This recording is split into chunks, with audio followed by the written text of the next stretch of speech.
नमस्कार मित्रों, ग्रहों में जो शुक्र देव होते हैं, शुक्र ग्रह जिनको भौतिक सुख साधन भोग विलास का स्वामी ग्रह माना जाता है, जो दैत्यों के गुरु होते हैं, वो आगामी 9 अक्टूबर 2025 को सुबह तकरीबन 10:55 के आसपास राशि परिवर्तन करने वाले हैं। और वो जो वर्तमान में उनका गोचर चल रहा है केतु के साथ सिंह राशि में, उसको छोड़कर और वो अपनी नीच राशि कन्या में प्रवेश करेंगे, जो उनके मित्र बुध की राशि है। साथ ही यहां पर बुध और शुक्र का एक राशि परिवर्तन राजयोग भी बन जाएगा 24 अक्टूबर तक, क्योंकि बुध ऑलरेडी 3 अक्टूबर को शुक्र की राशि तुला में जा चुके हैं और 24 अक्टूबर तक वो वहीं रहेंगे। तो यहां से 9 अक्टूबर से और 24 अक्टूबर तक बुध और शुक्र का राशि परिवर्तन राजयोग रहेगा। उसके बाद बुध वृश्चिक राशि में चले जाएंगे। मित्रों, यहां जब शुक्र का प्रवेश होगा तो यहां सूर्य भी विराजमान है और सूर्य यहां पर 17 अक्टूबर तक रहेंगे। तो सूर्य और शुक्र की युति हो जाएगी। यहां पर शुक्र वैसे ही कमजोर है, तो वो अपनी नीच राशि में, साथ ही सूर्य के साथ और भी ज्यादा उनके प्रभावों में कमी रहेगी 17 अक्टूबर तक। मित्रों, यहां पर शुक्र की इस जो चाल रहेगी, जो ये गोचर है, ये एक और भी विशेष कारण है इसका कि मीन राशि में स्थित वक्री शनि का भी शुक्र के साथ सीधा दृष्टि संबंध रहेगा। तो ये जो शुक्र के गोचर से संबंधित जो सामान्य जानकारियां थी, इसको मैंने आपको बता दिया है। और यह जो गोचर चलेगा शुक्र का, वो 9 अक्टूबर से और 2 नवंबर 2025 तक चलेगा। 2 नवंबर 2025 को दोपहर में तकरीबन 1:30 बजे के आसपास वो अपनी स्वराशि तुला में प्रवेश कर जाएंगे। तो ये जो 9 अक्टूबर से लेकर और 2 नवंबर का समय काल रहेगा, इसमें शुक्र काफी कमजोर स्थिति में रहेंगे और शनि के साथ लगातार दृष्टि संबंध में भी रहेंगे। मित्रों, आज इस वीडियो में मैं आपको कुंभ राशि पर शुक्र के इस राशि परिवर्तन का क्या प्रभाव पड़ेगा, उसकी संपूर्ण और विस्तार से जानकारी दूंगा। बाकी की जो राशि है उनकी जानकारी मैं आपको अगली वीडियो में दूंगा। मित्रों, कुंभ राशि के लिए जो शुक्र होते हैं बेहद योग कारक ग्रह होते हैं। एक तो 4th हाउस जो भौतिक सुख साधन का भाव होता है, साथ ही भाग्य स्थान 9वें भाव के स्वामी होते हैं। इन दोनों भाव के स्वामी होकर अभी 9 अक्टूबर तक वो आपके 7th हाउस में गोचर कर रहे हैं केतु के साथ। ये एक अच्छा योग नहीं था, वैवाहिक जीवन को लेकर भी अच्छा नहीं था, बिजनेस में भी आपको अप्स एंड डाउन देखने को मिल रहे थे। अब लेकिन यहां से जो शुक्र निकलेंगे, अब आपके लिए और भी ज्यादा थोड़ी चुनौतियों को बढ़ा देंगे। उसका कारण क्या है? तो वो नीच राशि में गोचर करेंगे, जहां उनका प्रवेश होगा कन्या राशि में 9 अक्टूबर को, साथ ही अष्टम भाव में चले जाएंगे। हालांकि शुक्र अष्टम भाव में बहुत बुरा भी प्रभाव नहीं देते हैं, लेकिन यहां चूंकि नीच राशि में है, सूर्य के साथ रहेंगे 17 अक्टूबर तक, शनि के साथ दृष्टि संबंध रहेगा, तो ये आपके लिए कहीं ना कहीं चुनौतियों को बढ़ाने वाला है। अष्टम भाव मित्रों जो होता है, ये काम वासना का भी भाव है, जीवन में होने वाली अचानक घटनाओं का भाव होता है ये। साथ ही यहाँ से आयु का भी विचार किया जाता है। तंत्र मंत्र ज्योतिष गुप्त विद्याएं जो हमारे जीवन में हमारे रहस्य होते हैं, जो हमारे राज होते हैं, उसका ये भाव होता है। ऑकल्ट साइंस का भाव होता है।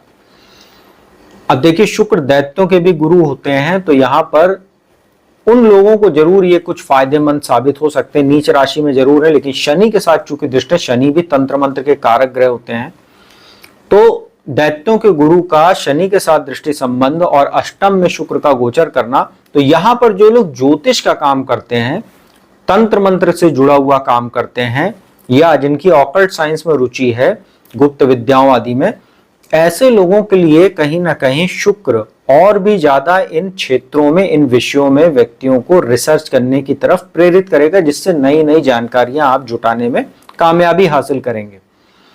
साथ ही यहां पर शुक्र का अष्टम भाव में बैठना आपके लिए यौन रोग भी कहीं ना कहीं आमंत्रित कर सकता। तो जिनका चरित्र कमजोर है, जो लोग अनैतिक संबंध वगैरह कहीं ना कहीं बनाते हैं, तो उनके लिए सेक्सुअल ट्रांसमिटेड डिजीज वगैरह के भी योग शुक्र यहाँ बना देगा। साथ ही आपके गुप्तांगों में भी कुछ समस्या दे सकता है। साथ ही आपको हाइजीन का बहुत ध्यान रखना है। साथ ही अगर आप किसी प्रकार का अनैतिक संबंध यहाँ पर बनाते हैं किसी के साथ, तो कहीं ना कहीं आपको यही सलाह दी जाएगी कि कॉन्ट्रासेप्शन वगैरह का बहुत इस्तेमाल कीजिएगा, नहीं तो आपको यौन रोग ये शुक्र जरूर दे सकता है।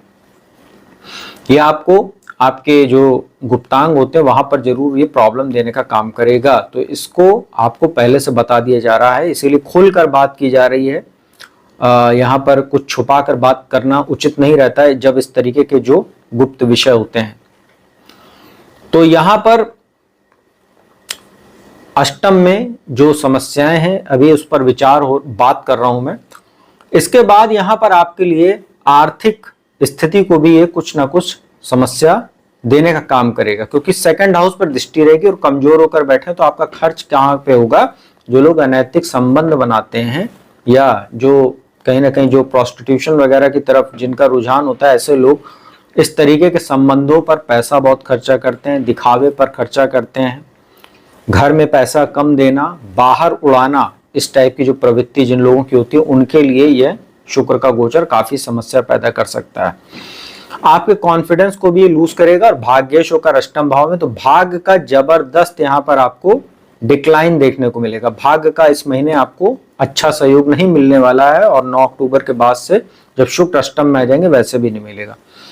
चतुर्थ भाव के स्वामी होकर अष्टम भाव में, तो माता के स्वास्थ्य को ये जरूर प्रभावित करेंगे। उनके स्वास्थ्य को लेकर आपको परेशानी हो सकती है, आपका बजट बिगड़ सकता है, दौड़ भाग की वजह से आपका भी स्वास्थ्य प्रभावित होगा। यहाँ पर शुक्र बैठे हुए हैं अष्टम भाव में, तो आपको एक विशेष सलाह यही दी जाती है कि अपने चरित्र को बहुत मजबूत रखें। काम वासना पर जितनी लगाम लगाकर रखेंगे उतना अच्छा रहेगा, नहीं तो ये आपके धन हानि भी कराएगा, आपकी चरित्र को कमजोर तो कर ही रहा है, आपको मान हानि भी आपकी करा सकता है। हो सकता हो इस दौरान आपका कोई पुराना ऐसा राज हो जिसको आप बहुत समय से दबाए रखे हो और वो अचानक से आपके फैमिली, फ्रेंड्स या सोसाइटी में उजागर हो जाए और आपकी मान हानि हो जाए। तो इन सब चीजों से आपको बहुत बचना है। किसी भी प्रकार का प्रॉपर्टी से संबंधित काम अगर संभव हो तो 2 नवंबर तक टाल दें। अगर नहीं संभव है तो करने जा रहे हैं तो उसकी अच्छे से रिसर्च कर लीजिएगा, उसकी खोजबीन कर लीजिएगा, अच्छे से कागज वगैरह जो डॉक्यूमेंटेशन है उसको अच्छे से पढ़ लिख लीजिएगा और तभी जाकर किसी चीज पर साइन वगैरह कीजिएगा, नहीं तो ये आपको हानि पहुंचा सकता है, किसी लीगल मामले में भी आपको फंसाने का काम कर सकता है। हो सकता है आप टोकन मनी वगैरह देते हैं और पोजीशन मिलने में आपको समस्या आ जाए। वाहन अगर खरीदना चाह रहे हैं तो वाहन खरीदने के लिए भी आपको ये सलाह है, अगर आपका वर्तमान वाहन ठीक ठाक चल रहा है तो अभी 2 नवंबर तक नई खरीदारी करने से टाल दें, और अगर बहुत आवश्यक है तो आप खरीद सकते हैं, उसका अच्छे से मुहूर्त वगैरह आप देख लीजिएगा और वाहन खरीदने के बाद अच्छे से पूजा पाठ उसकी करवा लीजिएगा तो आपके लिए बेहतर रहेगा। चतुर्थेश होकर अष्टम भाव में, चतुर्थ भाव जनता का भी भाव होता है, तो जो लोग ऐसे लोग जो लोग काफी सोशलिस्ट होते हैं, मतलब जो सामाजिक होते हैं, जैसे जिनकी फैन फॉलोइंग होती है, जैसे कोई एक्टर हैं या राजनीति के क्षेत्र से जुड़े हुए हैं या किसी भी प्रकार का ऐसा काम करते हैं जिसमें सीधा आपका जनता से इंटरेक्शन होता है, तो ऐसे लोगों की मानहानि भी हो सकती है। फेक एलिगेशन वगैरह भी ऐसे लोगों के खिलाफ लग सकते हैं। तो अपने कार्यस्थल पर बहुत सतर्क रहिएगा। किसी भी अननोन व्यक्ति के साथ चैटिंग या फोटो वीडियो शेयर करते हैं जैसे सोशल मीडिया आदि पर, तो आप लोग साइबर फ्रॉड वगैरह के भी शिकार हो सकते हैं और सोशल मीडिया के माध्यम से आप ब्लैकमेलिंग के भी शिकार हो सकते हैं। और अष्टम में शुक्र बैठे, धन भाव पर दृष्टि है, तो इस तरीके की गलत चीजों की वजह से, गलत व्यसन की वजह से आपका धन, आपकी सेविंग इस दौरान आपके हाथ से निकल सकती है। ससुराल पक्ष से भी संबंधों को ये बहुत बुरी तरीके से प्रभावित करेगा शुक्र, क्योंकि जब व्यक्ति का चरित्र ही कमजोर हो जाए तो उसकी फैमिली लाइफ हो, मैरिटल लाइफ हो, उसके इन लॉज के साथ संबंध हो या उसकी जो सोशल स्टेटस होता है सब पर प्रभाव डालता है। तो यहाँ पर आपको लगातार एक ही बात मैं कहना चाहूंगा कि शुक्र जब तक यहाँ बैठे हुए हैं, खास तौर पे ऐसे कुंभ राशि के जातक जिनका शुक्र बाय बर्थ ही कन्या राशि में है, अष्टम भाव में, ऐसे लोगों को बहुत सतर्क रहना है, नहीं तो जरा सा चरित्र में कमजोरी आपको जीवन भर का दाग दे सकती है, जीवन भर की मानहानि आपकी करा सकती है, आपके वैवाहिक जीवन में जबरदस्त तनाव और उथल पुथल मचा सकती है। तो आपको यही सलाह दी जाएगी कि आप चरित्र को मजबूत रखिए, गलत व्यसनों से खुद को दूर रखिए, धार्मिक चीजों में अपना मन लगाइए। बहुत ज्यादा एंटरटेनमेंट, भोग विलास की चीजों में जितना आप मन लगाएंगे उतना आपका अननेसेसरी खर्चा भी बढ़ेगा और बाद में जाकर वो आपको समस्या भी दे सकता है, चाहे वो फाइनेंशियली हो, चाहे वो मैरिटल या फैमिली लाइफ को लेकर हो। तो यहां पर आपको स्त्री पक्ष से बहुत सतर्क रहना है। स्त्री पक्ष जो भी है उससे आप बहुत सतर्क रहिएगा, उसके माध्यम से ही आप ब्लैकमेल के शिकार हो सकते हैं। और जो महिलाएं हैं उनको भी बहुत सतर्क रहना है, उनको भी अपना कहीं ना कहीं जितनी चीजें मैंने बताई हैं वो आपके ऊपर भी लागू होती है, तो इन सब चीजों का आप ध्यान रखिएगा।